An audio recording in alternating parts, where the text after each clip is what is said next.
Talong, native na talong. Native na ampalaya, lahat native, ano? Start na tayo. Naku, may idea na kayo siguro kung nuluto natin ngayon. Sa Father's Day, maggugulay tayo.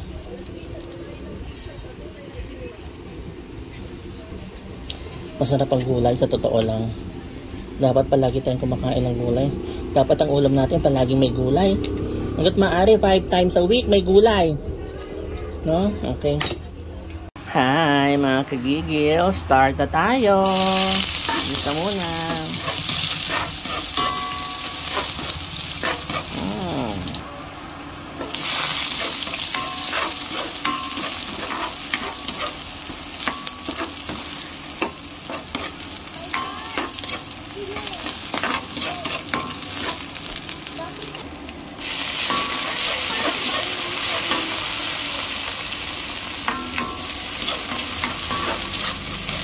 Tuwing maigi ang kamatis. Lagyan po natin shrimp natin. Naglagay ako dyan ng konting taba, ano, ng liempo. Lagay na natin ang mga gulay.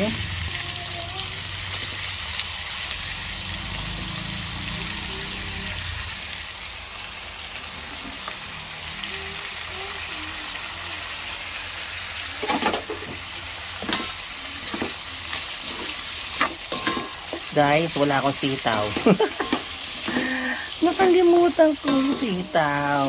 Pero okay na yan. Pwede na yan. Yan. Pabayaan muna natin mag-release ang liquid ng ating mga vegetables. Ano?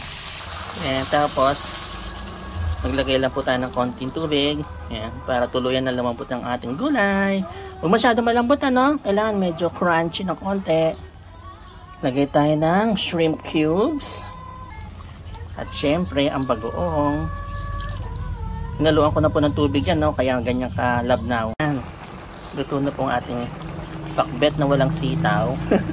Tikpan na natin, no?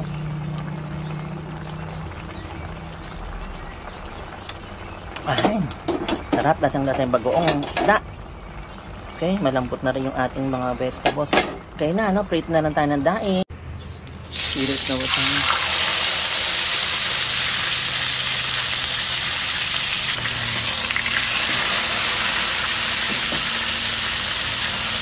Yan, dahil na bangus. Bilang side naman, maliit lang itong bangus natin, no? Kaya kailangan yung talagang crispy ang pagkakaluto natin para masarap. Yan, luto na po yung daing natin na bangus, ano? Crunchy na yan, masarap na po. Kaya na po tayo mga kagigil. Happy Father's Day. Yan, kaya na po tayo. At ako'y magkakamay. Ayan na mga kagigil.